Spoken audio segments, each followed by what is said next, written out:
A Bíblia é um dos documentos históricos mais importantes que temos. Suas páginas contêm muitos fatos antigos e detalhes científicos. E referências intrigantes a tecnologias antigas e a eventos, muitos dos quais são considerados impossíveis. Mas, quem sabe? O exame dos textos bíblicos pode revelar os segredos desses mistérios. A Torre de Babel era real? Os israelitas poderiam tê-la construído mais alto do que tudo na terra? Davi poderia ter matado Golias do modo descrito na Bíblia? Os antigos sabiam como criar milagrosamente fogo a partir da água? A Arca da Aliança poderia ter voado com uma ciência tão misteriosa que só hoje está sendo redescoberta? A tecnologia da Terra Santa será examinada quando recriarmos os fenômenos sobrenaturais com tecnologia de ponta e decodificarmos as palavras da Bíblia. Inventos da Antiguidade investiga a ciência contida na Bíblia. Inventos da Antiguidade.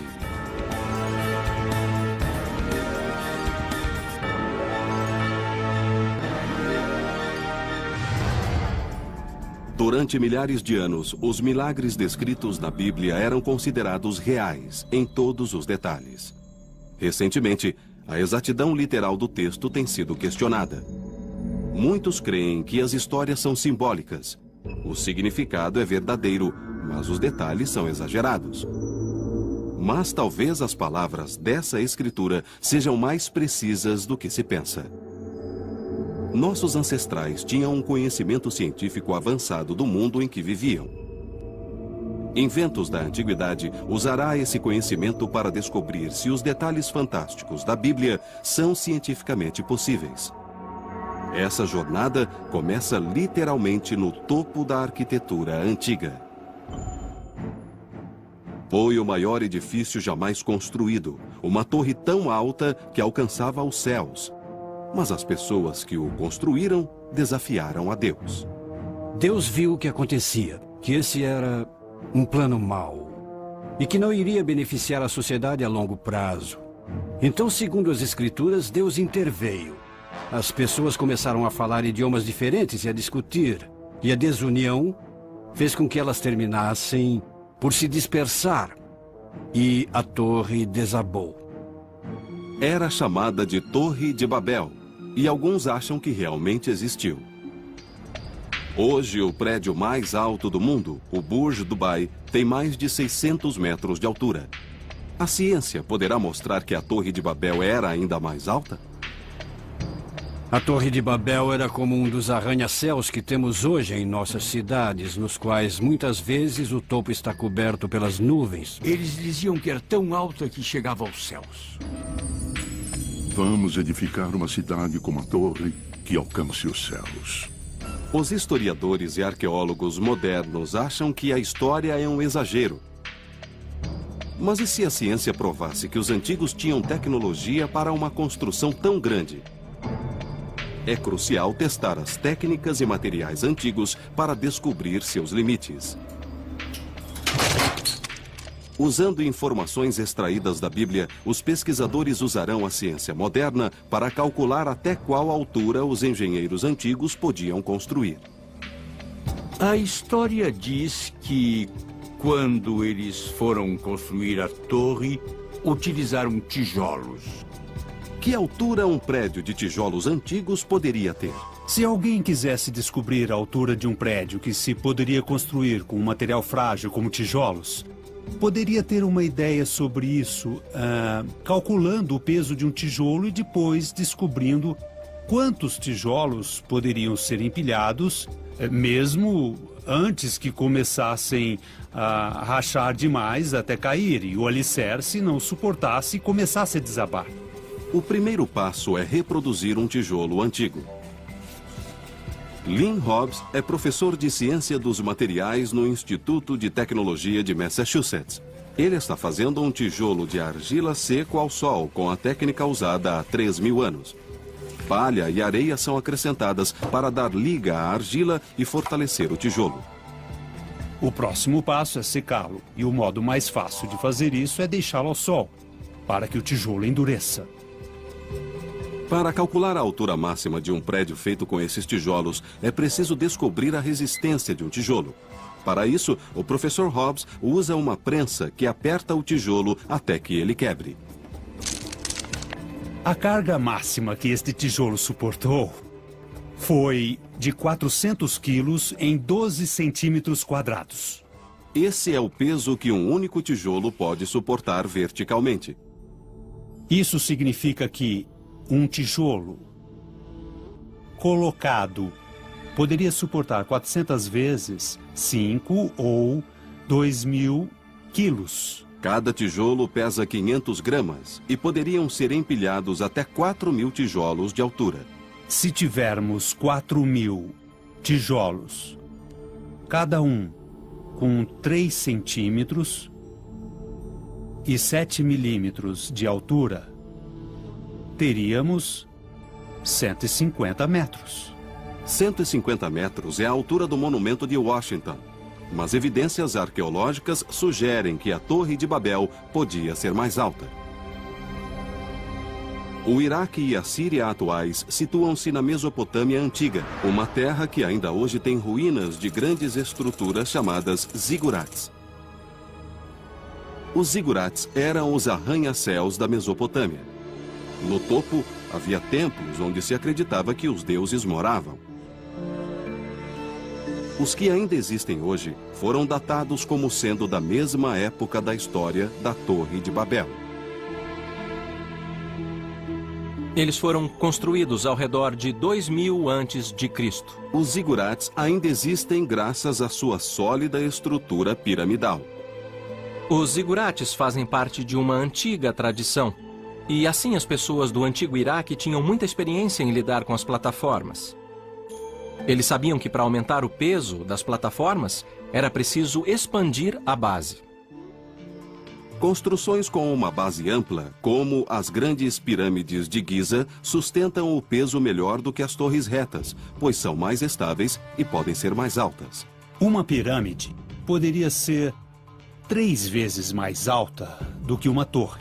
E se pegarmos 150 metros e multiplicarmos isso por 3, poderemos ter uma pirâmide de 450 metros feita com tijolos secos ao sol. 450 metros é quase meio quilômetro. Isso é surpreendente para um pouco de barro que foi escavado do chão.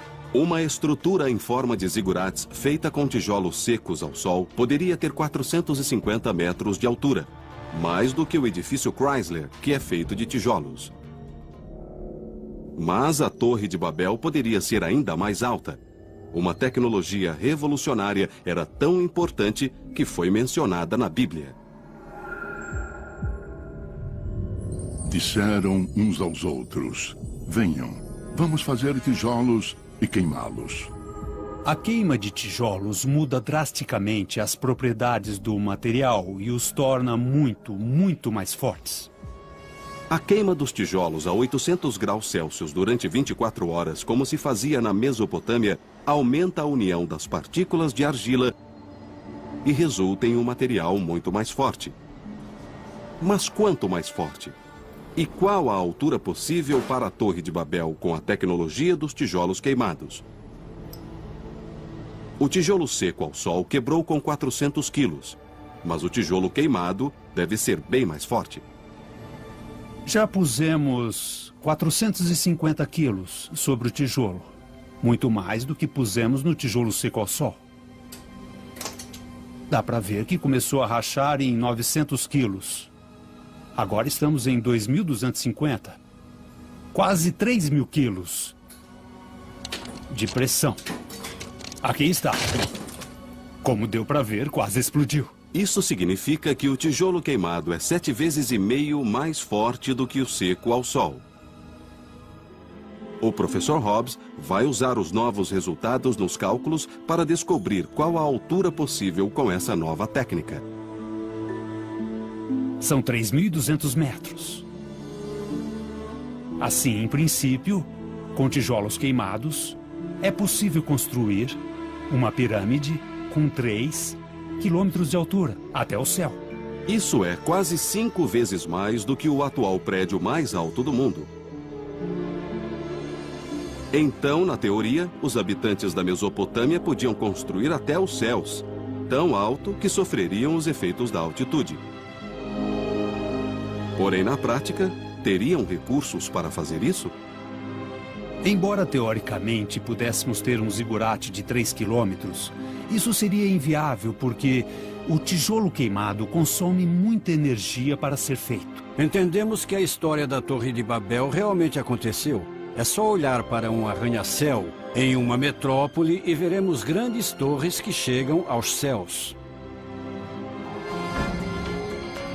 Será que a análise moderna da Bíblia também poderá lançar nova luz sobre a história do pastor Davi, que matou sozinho o gigante Golias, e revelar a arma e a técnica que poderiam derrubar um gigante com um único golpe?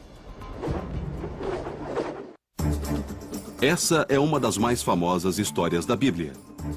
Uma força de ataque, com armas tecnologicamente superiores, era liderada por um guerreiro gigante, temido por todos, mas que foi derrubado por uma pedra atirada por um rapaz chamado Davi.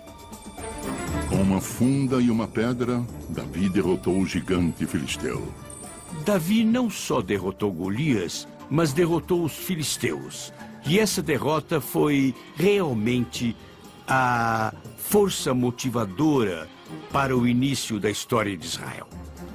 Não seria difícil que um rapaz atingisse e matasse um gigante apenas com um golpe certeiro? A funda é uma arma ignorada e subestimada do mundo antigo. Mas como era barata, era uma arma dos povos pobres. Porém, era incrivelmente efetiva. 2 grandes exércitos estavam frente a frente à beira da batalha. Por que um rapaz lutou contra um gigante? Era o século 11 a.C. e o povo de Israel enfrentava os filisteus. Os filisteus vinham da área das Ilhas Egeias, equipados com as armas tecnológicas mais modernas, contra um país bem pequeno e sabidamente fraco. Golias estava coberto por uma armadura de bronze. Ele tinha uma armadura enorme e forte que pesava, pelo que é mencionado na Bíblia, aproximadamente 56 quilos. Então dá para ver que era um homem incrivelmente grande e uma monstruosa criatura. Quando Golias propôs que a batalha fosse decidida por um só combate, Davi se ofereceu. Mas ele não era um rapaz qualquer. Ele se tornou o rei Davi e tem uma das biografias mais completas na Bíblia. Eu acho que Davi tinha um plano, porque ele mencionou a Saul. Eu vou lidar com Golias como faço com os ursos e os lobos que atacam o rebanho. Agora o meu rebanho é o exército israelita. Minha arma é a funda, e lá estão o lobo e o urso. Inventos da Antiguidade vai usar tecnologia moderna e indicações bíblicas para descobrir a técnica de Davi. Primeiro, temos de encontrar a funda perfeita para o combate. O modelo mais avançado da Antiguidade era adaptado para a força extra. Este dispositivo que estou segurando é um fustíbalo, que é basicamente uma funda que está presa a um longo bastão. Este bastão dá maior alcance e maior potência ao fustíbalo, e por isso ele era usado com projéteis mais pesados, como as bombas primitivas, lançadas nos campos de batalha antigos. Esta seria a melhor arma para Davi usar contra Golias? Acho que a ideia de que Davi teria usado um fustíbalo é bem improvável. Essa não é uma arma precisa. Costumo pensar que um fundeiro altamente treinado e qualificado era como os atiradores de elite atuais e que conseguiam lançar um projétil bem pequeno com incrível precisão. Então Davi precisava de uma funda. As fundas que eram usadas no Oriente Próximo durante a Idade do Bronze eram muito parecidas com esta, feita de cânhamo trançado. Esse é o tipo de projétil que era usado na Judéia, em Israel. Procurava-se um tamanho e uma forma bem específicos. Esta tem uma forma oval e regular. Isso melhora a aerodinâmica do projétil, aumentando a precisão. É preciso um certo peso para fazer com que o projétil fique no bolso da funda firmemente. Se for leve demais, ele irá cair quando se girar a funda para trás. Se for pesado demais, não irá muito rápido ao ser lançado. Então a pedra ideal fica entre esses dois parâmetros.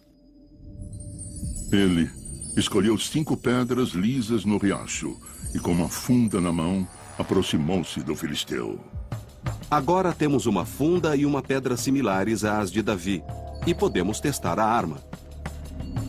Louis Pons Livermore é o campeão de funda das Ilhas Baleares, lar dos maiores fundeiros do mundo. As Ilhas Baleares têm a fama de terem os melhores fundeiros do mundo antigo.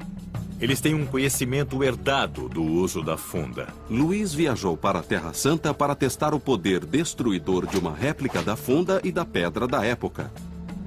Ele está experimentando a técnica que Davi teria usado para derrubar Golias. A funda é como uma extensão do braço. Ela tem 3 partes. Um anel que fica aqui, depois tem a parte média onde pomos a pedra e termina com um nó aqui. Colocamos o dedo médio aqui. E seguramos como uma pinça, sem agarrar. A pedra é colocada na parte mais alta. Giramos 3 vezes, esticamos o braço e abrimos a mão. O estalido que ouvimos é um ruído sônico. Tanta potência liberada que a funda chega a quebrar a barreira do som. Louis ergueu um alvo de 2,5 metros, cuja testa é representada por um dispositivo que mede a força do impacto. Ela tem apenas 29 centímetros quadrados, equivalente à parte da testa de Golias não protegida pela armadura. O dispositivo dirá a Louis com qual força atingiu Golias. Então, quanta força será necessária para matar com uma pedra do tamanho e da forma certas para uma funda? Se quisermos falar quanta força é necessária para matar alguém com um impacto no cérebro, algo acima de 3.000 newtons em uma área de 30 milímetros quadrados é o bastante para matar um ser humano. Uma onda de choque percorre o cérebro e faz com que este colida com o crânio, danificando de modo irreparável o tecido nervoso, em tal extensão que ele não pode funcionar mais. 3.000 newtons equivalem à força necessária para partir ao meio um bloco de concreto. Louis apronta sua funda para o teste. O alvo é pequeno e equivale à única parte do corpo de Golias não protegida pela armadura.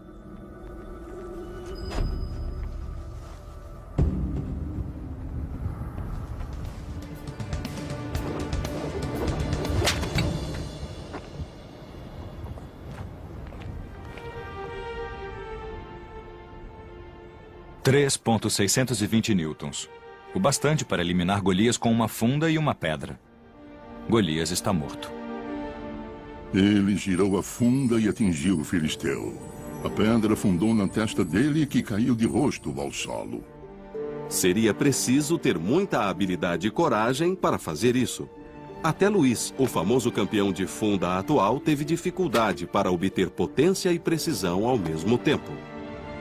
Conseguir derrubar um homem de armadura apenas com uma pedra é sorte ou uma habilidade incrível, mesmo para um atirador qualificado. Ele deve ter sido dotado com uma tremenda habilidade, capacidade e coragem que vieram à tona em um momento de forte crise. E o fato de que ele era capaz de enfrentar uma crise com êxito era um dos pré-requisitos básicos para a função de rei. Inventos da antiguidade revelou que é possível um rapaz atirar uma pedra com uma funda de modo a matar um alvo distante. Mas para isso, Davi teria de ser mais habilidoso do que um pastor comum, ou, como a Bíblia sugere, alguém verdadeiramente abençoado. Até os dias de hoje, os homens tentam controlar o fogo. Poderiam os antigos documentos revelar que as pessoas da época bíblica tinham uma técnica para criar fogo a partir do nada? Uma das maravilhas mais misteriosas da Bíblia é a história de um altar de pedra e madeira que irrompeu em um inferno de fogo, sem que nenhuma fagulha fosse usada para incendiá-lo.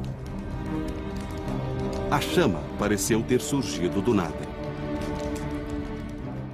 A análise dos relatos dos grandes historiadores do mundo antigo pode esclarecer esse mistério bíblico. Eles descrevem uma substância química misteriosa que irrompia em chamas sem necessitar de fagulhas ou brasas. Isso se chama fogo automático. O fogo automático, como o nome diz, é fogo que parece acender espontaneamente. Pensava-se nisso como algo misterioso, sobrenatural, em que poderes mágicos atuavam. Inventos da Antiguidade está investigando o fogo automático. A história começa há 3.000 anos no Monte Carmelo, em Israel.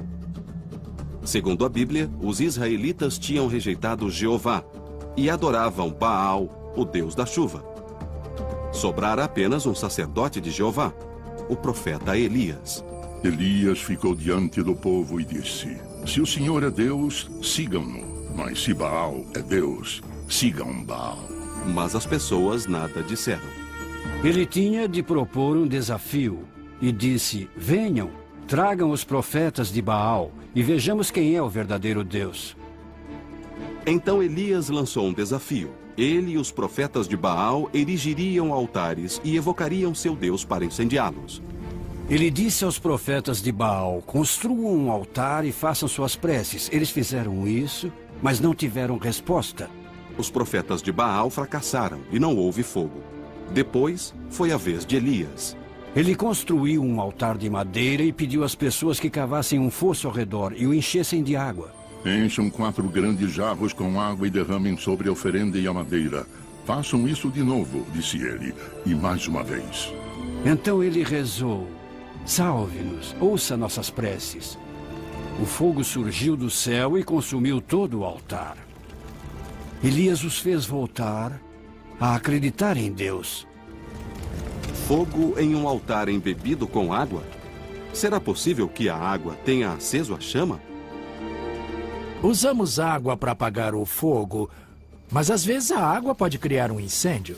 Qual substância teriam no mundo antigo com essa qualidade sobrenatural? Documentos do ano 232 a.C. contêm pistas sobre a substância mística do fogo automático. Júlio Africanos era um homem que morava em Jerusalém e falou sobre o fogo automático. Acho que isso provavelmente era uma mistura de nafta, enxofre e cal. Como isso era muito potente, as receitas do fogo automático sempre foram muito bem guardadas. O segredo permaneceu oculto por centenas de anos, até que no século I d.C., os historiadores romanos Plínio e Lívio escreveram sobre a mistura mágica que acendia com água. Usando esses relatos e as substâncias que descrevem, tentaremos descobrir o segredo do fogo automático. Tim Gallagher é o coordenador de química na Universidade de Bristol. Ele fez experimentos usando apenas as substâncias disponíveis na época de Elias. Temos 3 componentes: óxido de cálcio ou cal, enxofre e nafta. Esses são os componentes mencionados nos textos antigos. O enxofre e a nafta ocorrem na natureza e a cal vem da queima do calcário. Nós vamos tentar criar um fogo. Combinamos esses componentes e adicionamos água. O jeito mais fácil de começar um fogo com água é ter uma reação que gere muito calor. Em princípio, esse calor poderia inflamar alguma coisa que esteja perto e seja inflamável. O fogo começa quando um combustível é submetido ao calor. Bem, ao misturarmos a água com a cal, geramos muito calor. A reação da água com a cal é altamente exotérmica. Uma reação exotérmica libera calor para a atmosfera. Isso acontece porque se formam vínculos químicos entre a água e o cálcio na cal. O que eu vou fazer agora é fritar um ovo com o calor que é gerado pela cal.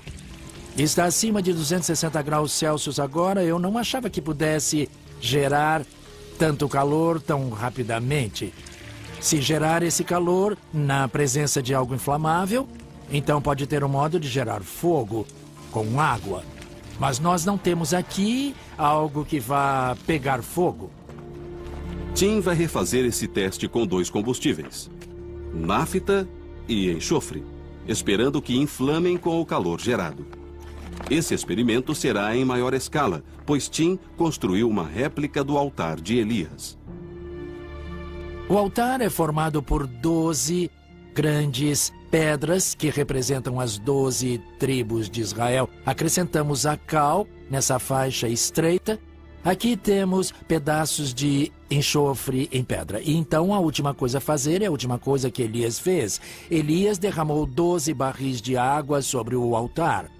Achamos que parte desta água era nafta, pois ela parece água e derrama como água. E depois vamos tentar acendê-lo com o calor gerado ao acrescentar a água à cal. A cal e a água precisam elevar a temperatura acima de 230 graus Celsius a fim de inflamar o enxofre. Depois disso, a nafta e o altar devem irromper em chamas. No laboratório, a reação de cal atingiu 275 graus Celsius. E então, em teoria, o experimento deve ter êxito. Mas ele não é tentado na prática há milhares de anos.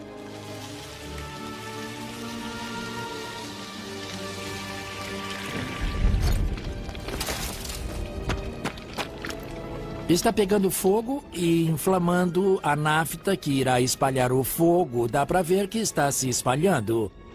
E que tudo vem da faixa de cal na ponta do altar. Agora podemos ver que o fogo está realmente começando a aumentar.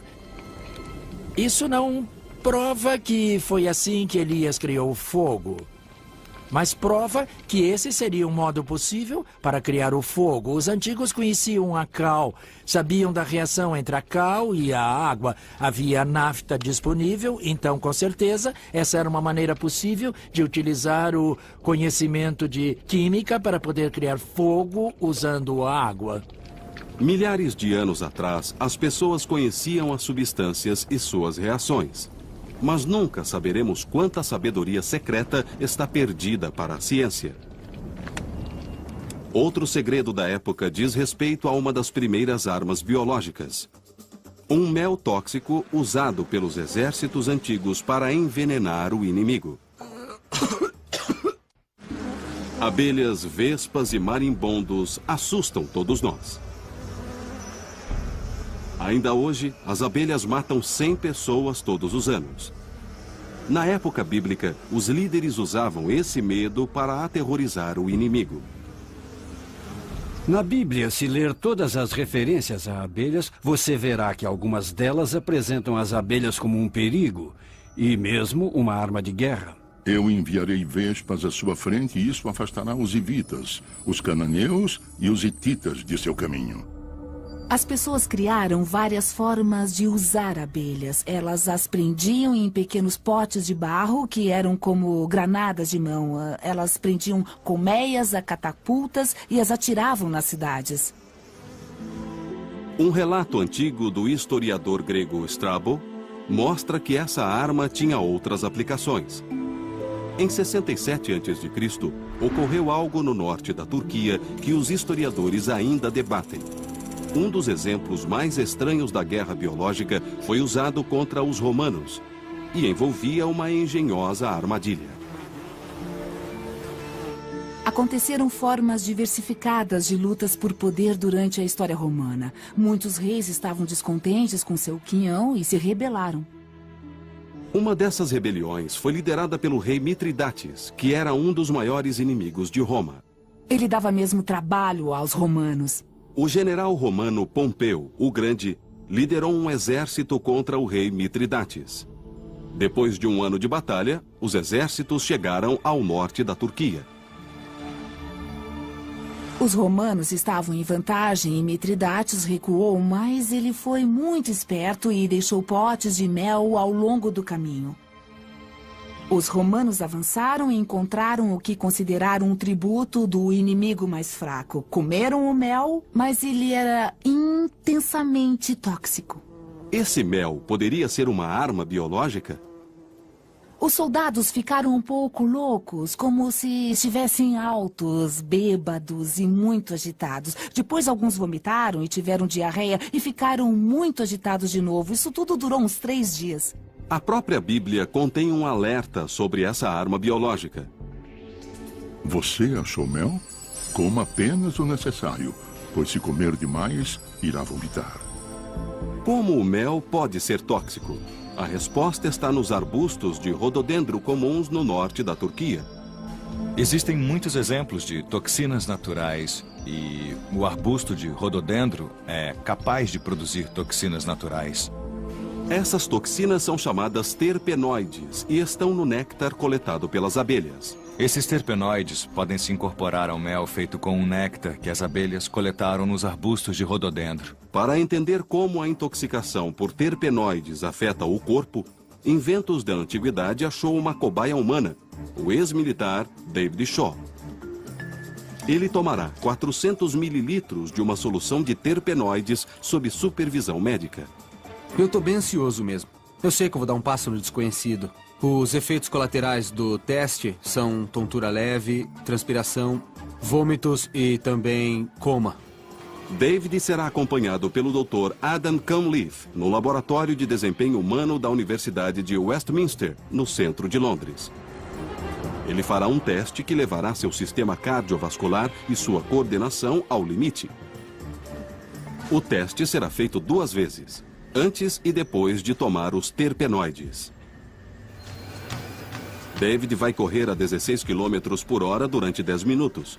O teste mede o batimento cardíaco e o consumo de oxigênio. Seu batimento cardíaco no teste foi 164 em média. E também vemos o consumo de oxigênio, que foi cerca de 3,8 litros por minuto. Este é o oxigênio necessário para o funcionamento do músculo. Então, quanto mais trabalhar, mais oxigênio irá consumir. David está em ótima forma física, como estavam os soldados romanos. Os resultados do teste estão acima da média. Mas qual efeito os terpenoides terão em seu corpo?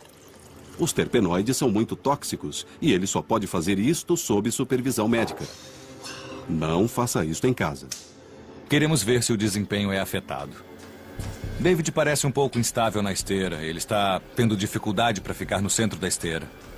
O batimento cardíaco está 10 batidas mais alto por minuto do que estava no experimento anterior. E a troca respiratória está bem mais elevada do que no outro teste. O desempenho na esteira foi significativamente afetado de um modo negativo.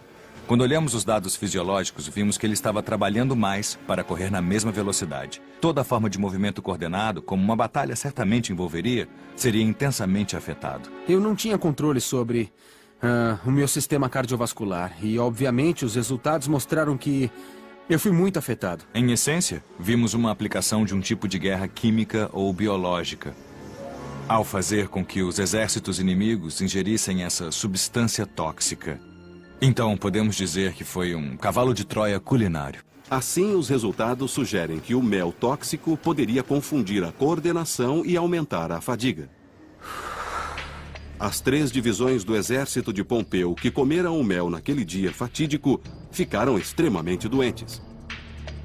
Naquela noite, os romanos, ainda sob os efeitos da toxina, foram aniquilados pelo exército do rei Mitridates. A guerra impeliu o desenvolvimento da tecnologia. Será que os israelitas também descobriram uma superciência que permitia que os objetos levitassem? É dito que a Arca da Aliança, com os 10 mandamentos, podia voar. Será que a pesquisa moderna irá mostrar que isso é possível? Sim. Agora a Arca está realmente levitando, pairando livre no ar. A Arca da Aliança era o objeto religioso mais poderoso do mundo antigo. Nós a chamamos Mysterium e Tremendum. É um tremendo mistério do poder divino, concentrado em um pequeno recipiente arquitetônico. Diziam que podia levitar e sustentar seu peso no ar. Ela estava lá, movendo-se por si mesma e sustentando os que iam carregá-la. Este fenômeno seria a manifestação do poder divino ou haveria outra explicação? A levitação poderia ser feita por uma tecnologia que hoje está sendo redescoberta? Os crentes acreditam que Deus pode fazer qualquer coisa, especialmente quando se trata da Arca Sagrada, que guarda os 10 mandamentos dados por Deus a Moisés no Monte Sinai. A Arca é mencionada em diversos livros da Bíblia, no Alcorão e na Torá judaica. Mas a história mais misteriosa é a de Uza. Sabemos pelo primeiro livro de Samuel que na época do rei Davi chegara a hora da Arca voltar a Jerusalém. Os bois puxavam um carro sobre o qual estava a Arca. Uza reparou que os bois estavam caindo ao solo e temeu instintivamente que a arca caísse, e assim ele colocou a mão para firmar a arca. Mas quando fez isso, ele caiu morto. Por quê? Na verdade, a arca não precisava que Uza nem ninguém a segurasse. Deus disse a ele: Uza, ela sustenta aqueles que a carregam e certamente não poderá se sustentar? Deus estava impelindo a arca para a frente. Sim, ela levitou pelo ar, com todo o poder que vinha de Deus. Mas será que a ciência tem outra explicação? Os cientistas modernos descobriram substâncias com propriedades místicas, os supercondutores, que poderiam explicar o milagre da levitação. A supercondutividade é uma das grandes fronteiras da física. O professor Tom Johansen, da Universidade Oslo, na Noruega, está investigando a levitação por supercondutores. Eu tenho um ímã aqui, e se ele estiver perto do supercondutor, quando eu esfriar o supercondutor, o que vai acontecer é que ele reconhece que existe um campo magnético ao redor e vai reagir a isso. Essas propriedades do supercondutor criam um efeito de levitação estável, que funciona sob condições muito específicas. Existem muitos materiais que são supercondutores naturais, por exemplo, alumínio, chumbo. Muitos elementos são supercondutores. Os materiais supercondutores eram comuns no mundo antigo. Mas é preciso esfriá-los muito para obter essas propriedades. As substâncias são supercondutoras abaixo de uma temperatura crítica. E para aumentar esse limiar, os metais são combinados em ligas. Tenho aqui um pedaço de óxido de cobre, bário e ítrio. E este material tem de ser esfriado abaixo de 91 Kelvin para chegar ao estado supercondutor. Isso pode ser atingido simplesmente derramando nitrogênio líquido. 91 graus Kelvin equivalem a menos 180 graus Celsius. Posso pegar o ímã e aproximá-lo. Mas se agora eu tirar a minha mão, ele ficará no ar. Levitação magnética por supercondutividade. Mas como um ímã se opõe à força da gravidade? James Dean, um especialista em esquemas tridimensionais, está usando uma tecnologia criada especialmente para inventos da antiguidade. Quando um supercondutor é esfriado abaixo do ponto crítico, o modo em que a eletricidade flui nele muda. Se pegarmos esse supercondutor e colocarmos na presença de um campo magnético, veremos que as linhas de campo do ímã estão introduzindo um fluxo de carga elétrica no supercondutor. Essas correntes formam tornados de carga ou vórtices no campo magnético que passa por elas. Se nos aproximarmos para olhar de perto, dá para ver que os vórtices de corrente que o campo magnético induziu estão passando por todos os pequenos defeitos que encontram no supercondutor. Esses defeitos prendem os vórtices e, portanto, o campo magnético no lugar. Se nós movermos o ímã, vamos mover também o campo magnético com ele. Isso significa que os vórtices serão arrastados de seus lugares e vão resistir ao movimento. E se empurrarmos e puxarmos, podemos ver que está tentando voltar ao seu lugar. De fato, vemos que qualquer força que tente mover o ímã e o campo magnético encontrará uma força oposta que tenta colocá-lo em seu lugar de origem.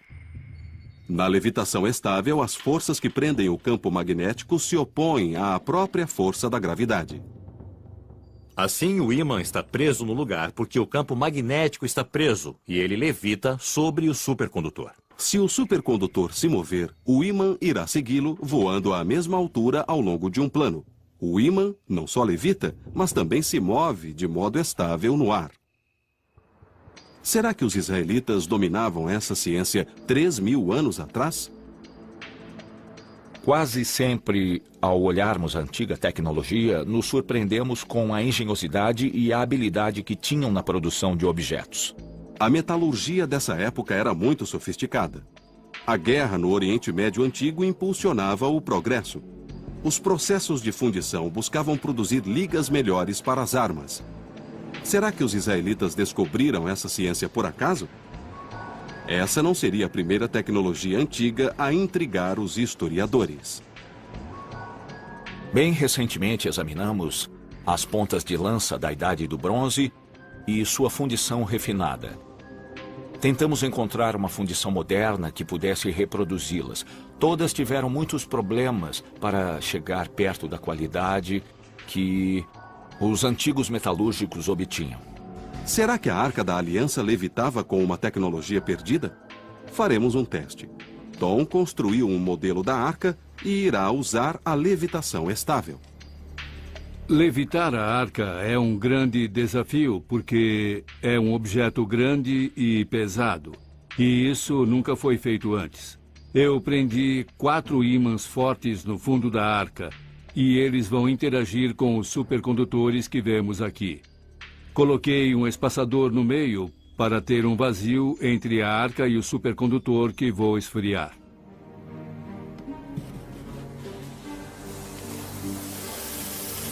Tom derrama nitrogênio líquido para resfriar o supercondutor a menos 195 graus Celsius. Para que o experimento dê certo, os 4 blocos de apoio devem ser removidos um a um até que o peso da arca seja sustentado apenas pelos supercondutores.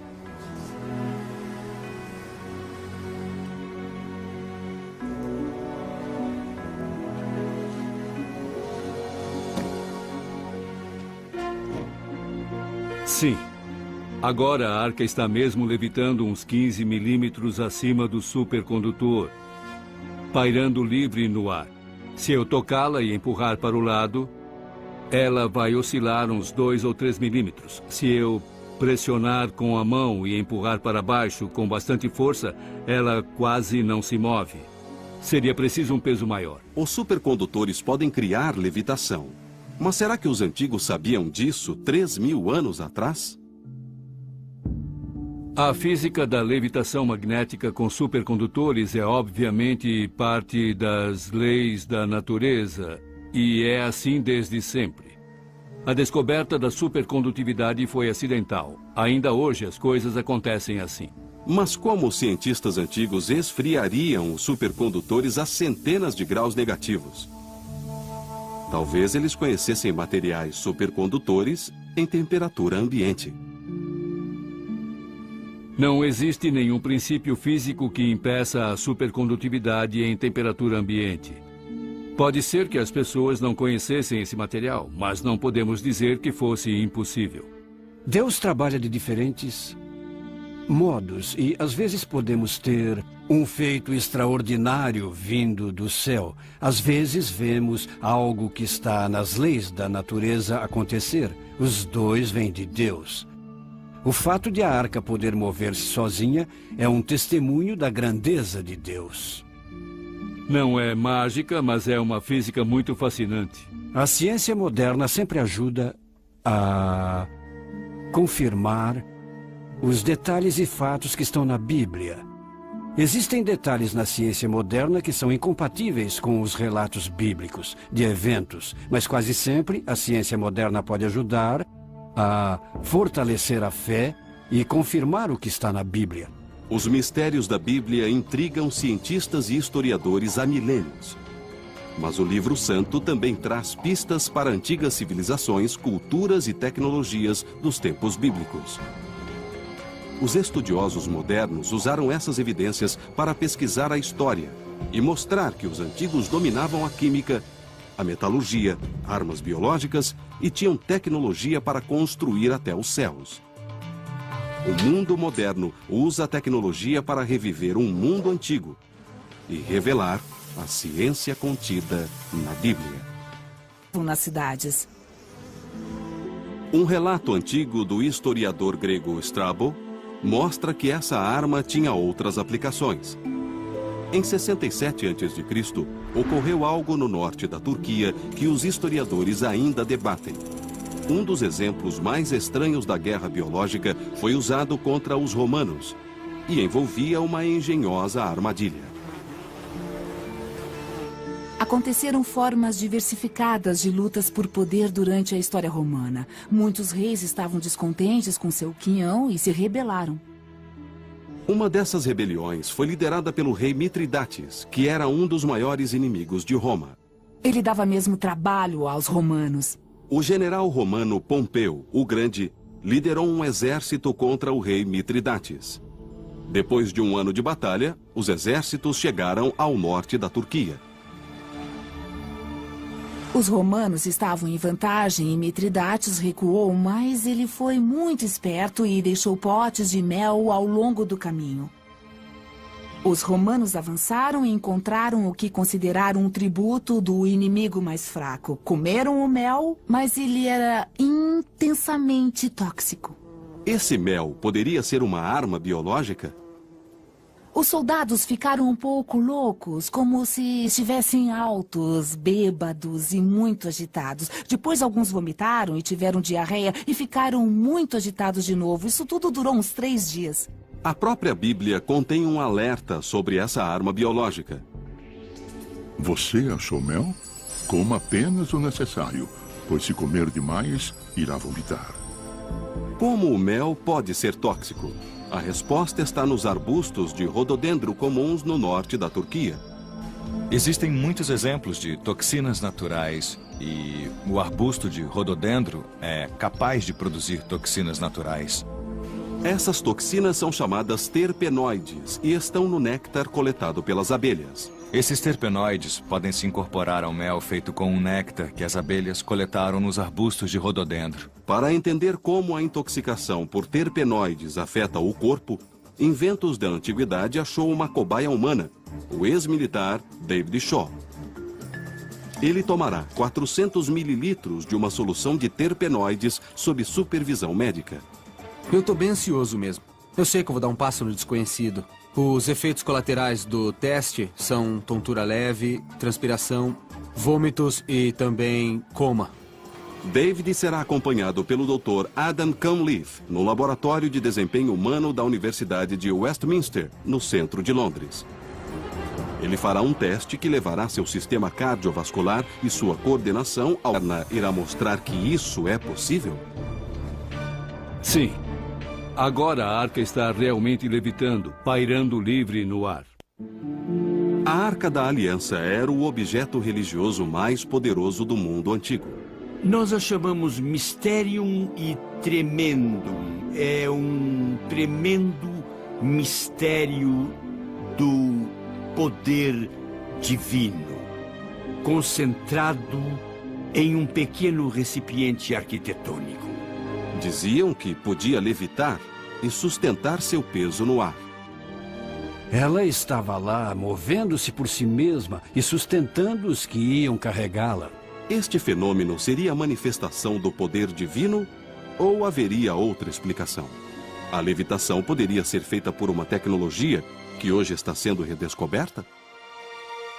Os crentes acreditam que Deus pode fazer qualquer coisa, especialmente quando se trata da Arca Sagrada, que guarda os 10 mandamentos dados por Deus a Moisés no Monte Sinai. A Arca é mencionada em diversos livros da Bíblia, no Alcorão e na Torá judaica.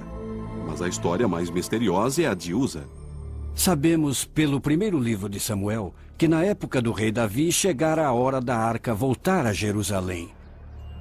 Os bois puxavam um carro sobre o qual estava a arca. Uza reparou que os bois estavam caindo ao solo e temeu instintivamente que a arca caísse, e assim ele colocou a mão para firmar a arca. Mas quando fez isso, ele caiu morto. Por quê? Na verdade, a arca não precisava que Usa nem ninguém a segurasse. Deus disse a ele, Usa, ela sustenta aqueles que a carregam e certamente não poderá se sustentar? Deus estava impelindo a arca para a frente. Sim, ela levitou pelo ar, com todo o poder que vinha de Deus. Mas será que a ciência tem outra explicação? Os cientistas modernos descobriram substâncias com propriedades místicas, os supercondutores, que poderiam explicar o milagre da levitação. A supercondutividade é uma das grandes fronteiras da física. O professor Tom Johansen, da Universidade Oslo, na Noruega, está investigando a levitação por supercondutores. Eu tenho um ímã aqui, e se ele estiver perto do supercondutor, quando eu esfriar o supercondutor, o que vai acontecer é que ele reconhece que existe um campo magnético ao redor e vai reagir a isso. Essas propriedades do supercondutor criam um efeito de levitação estável. A física. O professor Tom Johansen, da Universidade Oslo, na Noruega, está investigando a levitação por supercondutores. Eu tenho um ímã aqui, e se ele estiver perto do supercondutor, quando eu esfriar o supercondutor, o que vai acontecer é que ele reconhece que existe um campo magnético ao redor e vai reagir a isso. Essas propriedades do supercondutor criam um efeito de levitação estável, que funciona sob condições muito específicas. Existem muitos materiais que são supercondutores naturais. Por exemplo, alumínio, chumbo. Muitos elementos são supercondutores. Os materiais supercondutores eram comuns no mundo antigo. Mas é preciso esfriá-los muito para obter essas propriedades. As substâncias são supercondutoras abaixo de uma temperatura crítica. E para aumentar esse limiar, os metais são combinados em ligas. Tenho aqui um pedaço de óxido de cobre, bário e ítrio. E este material tem de ser esfriado abaixo de 91 Kelvin para chegar ao estado supercondutor. Isso pode ser atingido simplesmente derramando nitrogênio líquido. 91 graus Kelvin equivalem a menos 180 graus Celsius. Posso pegar o ímã e aproximá-lo. Mas se agora eu tirar a minha mão, ele ficará no ar. Levitação magnética por supercondutividade. Mas como um ímã se opõe à força da gravidade? James Dean, um especialista em esquemas tridimensionais, está usando uma tecnologia criada especialmente para inventos da antiguidade. Quando um supercondutor é esfriado abaixo do ponto crítico, o modo em que a eletricidade flui nele muda. Se pegarmos esse supercondutor e colocarmos na presença de um campo magnético, veremos que as linhas de campo do ímã estão introduzindo um fluxo de carga elétrica no supercondutor. Essas correntes formam tornados de carga ou vórtices no campo magnético que passa por elas. Se nos aproximarmos para olhar de perto, dá para ver que os vórtices de corrente que o campo magnético induziu estão passando por todos os pequenos defeitos que encontram no supercondutor. Esses defeitos prendem os vórtices e, portanto, o campo magnético no lugar. Se nós movermos o ímã, vamos mover também o campo magnético com ele. Isso significa que os vórtices serão arrastados de seus lugares e vão resistir ao movimento. E se empurrarmos e puxarmos, podemos ver que está tentando voltar ao seu lugar. De fato, vemos que qualquer força que tente mover o ímã e o campo magnético encontrará uma força oposta que tenta colocá-lo em seu lugar de origem. Na levitação estável, as forças que prendem o campo magnético podem se incorporar ao mel feito com um néctar que as abelhas coletaram nos arbustos de rododendro. Para entender como a intoxicação por terpenoides afeta o corpo, Inventos da Antiguidade achou uma cobaia humana, o ex-militar David Shaw. Ele tomará 400 mililitros de uma solução de terpenoides sob supervisão médica. Eu tô bem ansioso mesmo. Eu sei que eu vou dar um passo no desconhecido. Os efeitos colaterais do teste são tontura leve, transpiração, vômitos e também coma. David será acompanhado pelo Dr. Adam Cunliffe, no Laboratório de Desempenho Humano da Universidade de Westminster, no centro de Londres. Ele fará um teste que levará seu sistema cardiovascular e sua coordenação ao limite. O teste será feito 2 vezes, antes e depois de tomar os terpenoides. David vai correr a 16 km por hora durante 10 minutos. O teste mede o batimento cardíaco e o consumo de oxigênio. Seu batimento cardíaco no teste foi 164 em média. E também vemos o consumo de oxigênio, que foi cerca de 3,8 litros por minuto. Este é o oxigênio necessário para o funcionamento do músculo. Então, quanto mais trabalhar, mais oxigênio irá consumir. David está em ótima forma física, como estavam os soldados romanos. Os resultados do teste estão acima da média. Mas qual efeito os terpenoides terão em seu corpo? Os terpenoides são muito tóxicos e ele só pode fazer isto sob supervisão médica. Não faça isto em casa. Queremos ver se o desempenho é afetado. David parece um pouco instável na esteira. Ele está tendo dificuldade para ficar no centro da esteira. O batimento cardíaco está 10 batidas mais alto por minuto do que estava no experimento anterior. E a troca respiratória está bem mais elevada do que no outro teste. O desempenho na esteira foi significativamente afetado de um modo negativo.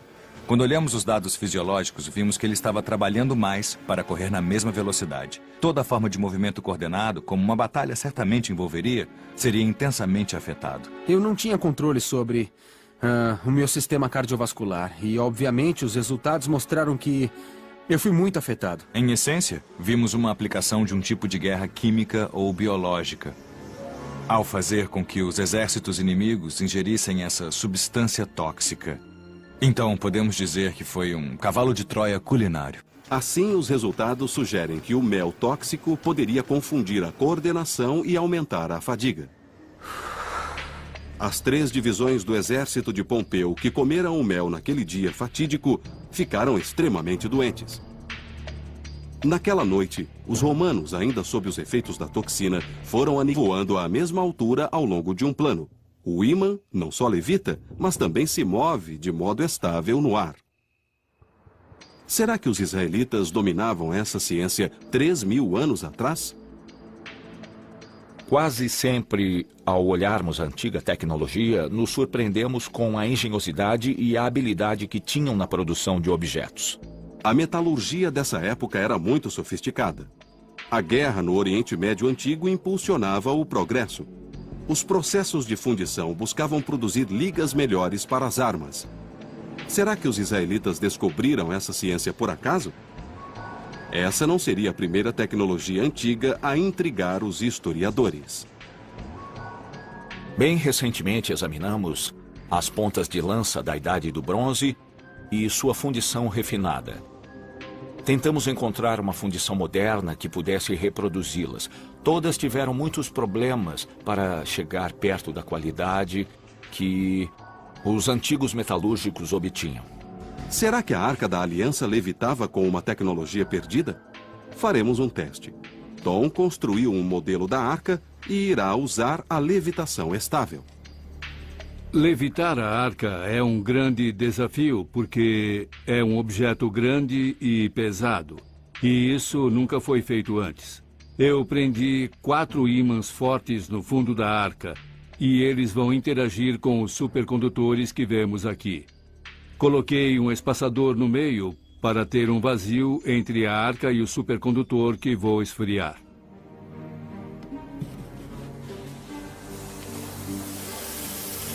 Tom derrama nitrogênio líquido para resfriar o supercondutor a menos 195 graus Celsius. Para que o experimento dê certo, os 4 blocos de apoio devem ser removidos um a um até que o peso da arca seja sustentado apenas pelos supercondutores.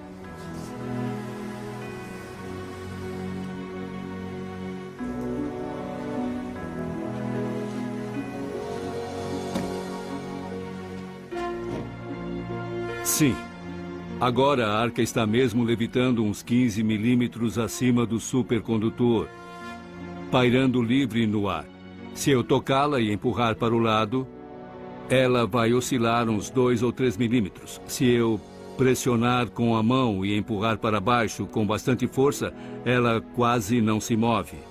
Seria preciso um peso maior. Os supercondutores podem criar levitação. Mas será que os antigos sabiam disso 3.000 anos atrás? A física da levitação magnética com supercondutores é obviamente parte das leis da natureza e é... Os antigos metalúrgicos obtinham. Será que a Arca da Aliança levitava com uma tecnologia perdida? Faremos um teste. Tom construiu um modelo da Arca e irá usar a levitação estável. Levitar a arca é um grande desafio porque é um objeto grande e pesado. E isso nunca foi feito antes. Eu prendi 4 ímãs fortes no fundo da arca e eles vão interagir com os supercondutores que vemos aqui. Coloquei um espaçador no meio para ter um vazio entre a arca e o supercondutor que vou esfriar.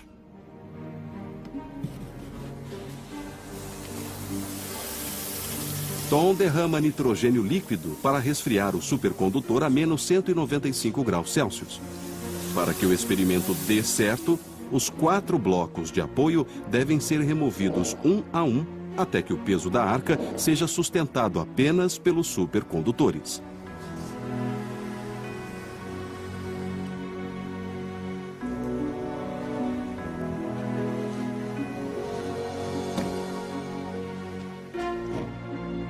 Sim.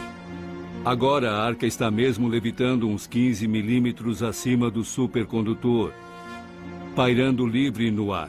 Se eu tocá-la e empurrar para o lado, ela vai oscilar uns 2 ou 3 milímetros. Se eu pressionar com a mão e empurrar para baixo com bastante força, ela quase não se move. Seria preciso um peso maior. Os supercondutores podem criar levitação. Mas será que os antigos sabiam disso 3.000 anos atrás? A física da levitação magnética com supercondutores é obviamente parte das leis da natureza e é assim desde sempre. A descoberta da supercondutividade foi acidental. Ainda hoje as coisas acontecem assim. Mas como os cientistas antigos esfriariam os supercondutores a centenas de graus negativos? Talvez eles conhecessem materiais supercondutores em temperatura ambiente. Não existe nenhum princípio físico que impeça a supercondutividade em temperatura ambiente. Pode ser que as pessoas não conhecessem esse material, mas não podemos dizer que fosse impossível. Deus trabalha de diferentes modos e às vezes podemos ter um feito extraordinário vindo do céu. Às vezes vemos algo que está nas leis da natureza acontecer. Os dois vêm de Deus. O fato de a arca poder mover-se sozinha é um testemunho da grandeza de Deus. Não é mágica, mas é uma física muito fascinante. A ciência moderna sempre ajuda a... Inventos da Antiguidade investiga a ciência contida na Bíblia. Inventos da Antiguidade.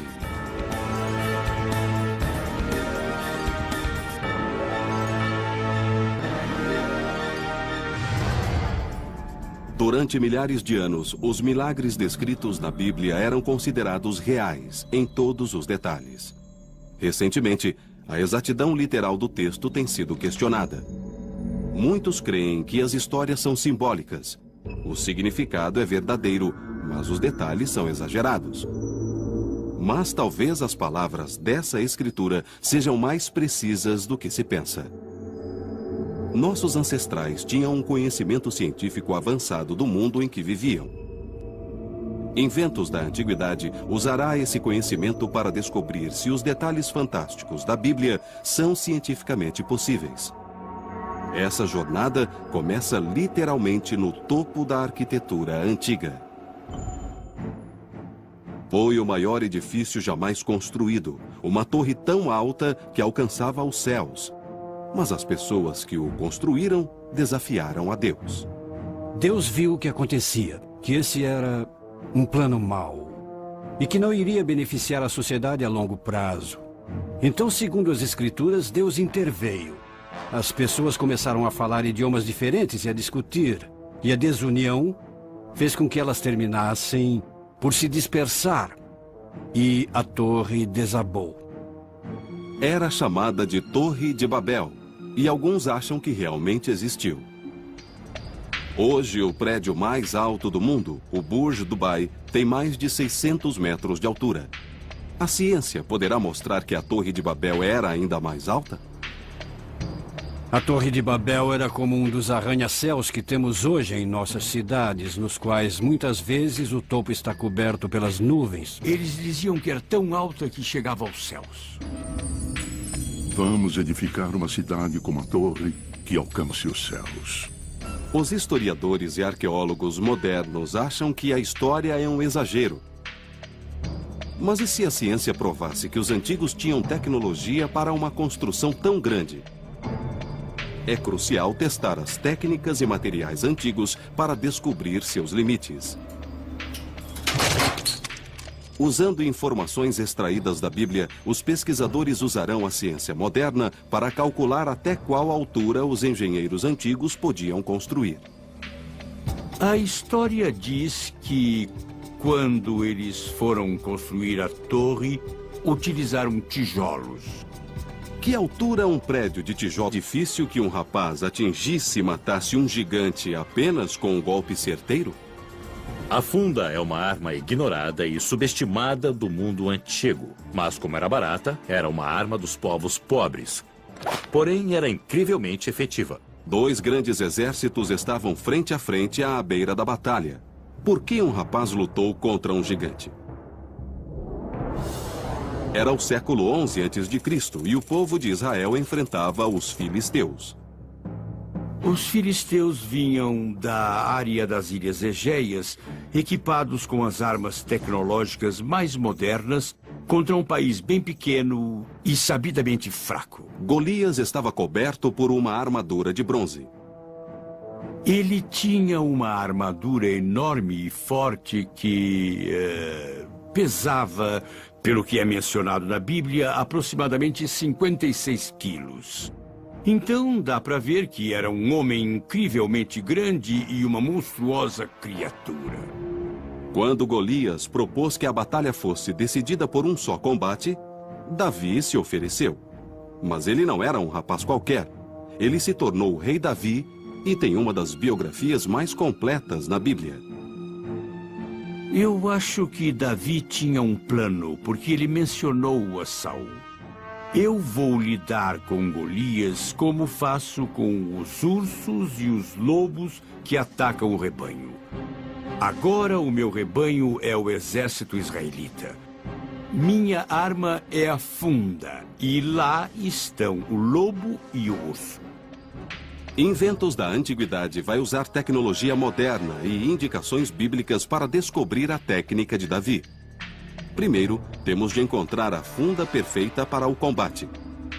O modelo mais avançado da Antiguidade era adaptado para a força extra. Este dispositivo que estou segurando é um fustíbalo, que é basicamente uma funda que está presa a um longo bastão.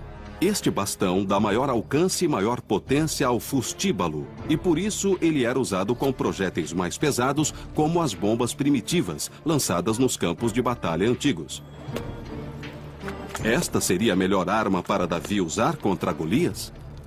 Acho que a ideia de que Davi teria usado um fustíbalo é bem improvável. Essa não é uma arma precisa. Costumo pensar que um fundeiro altamente treinado e qualificado era como os atiradores de elite atuais e que conseguiam lançar um projétil bem pequeno com incrível precisão. Então Davi precisava de uma funda.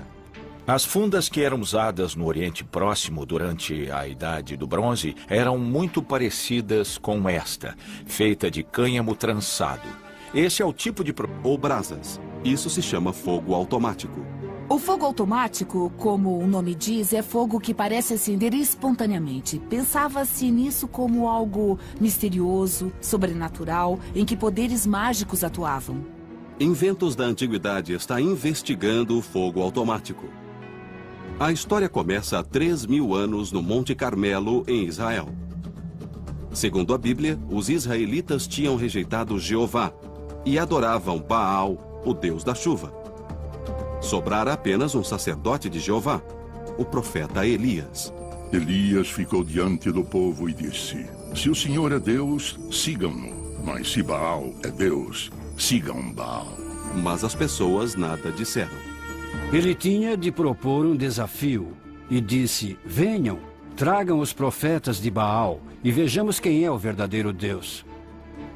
Então Elias lançou um desafio. Ele e os profetas de Baal erigiriam altares e evocariam seu Deus para incendiá-los. Ele disse aos profetas de Baal: construam um altar e façam suas preces. Eles fizeram isso, mas não tiveram resposta. Os profetas de Baal fracassaram e não houve fogo. Depois, foi a vez de Elias. Ele construiu um altar de madeira e pediu às pessoas que cavassem um fosso ao redor e o enchessem de água. Encham 4 grandes jarros com água e derramem sobre a oferenda e a madeira. Façam isso de novo, disse ele, e mais uma vez. Então ele rezou: salve-nos, ouça nossas preces. O fogo surgiu do céu e consumiu todo o altar.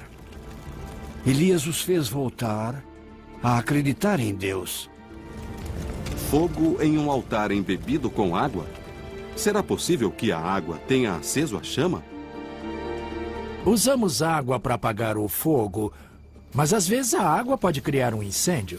Qual substância teriam no mundo antigo com essa qualidade sobrenatural?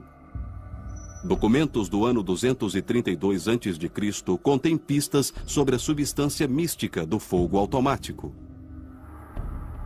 Júlio Africanus era um homem que morava em Jerusalém e falou sobre o fogo automático. Acho que isso provavelmente era uma mistura de nafta, enxofre e cal.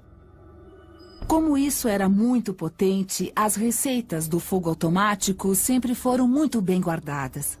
O segredo permaneceu oculto por centenas de anos, até que no século I d.C., os historiadores romanos Plínio e Lívio escreveram sobre a mistura mágica que acendia com água. Usando esses relatos e as substâncias que descrevem, tentaremos descobrir o segredo do fogo automático.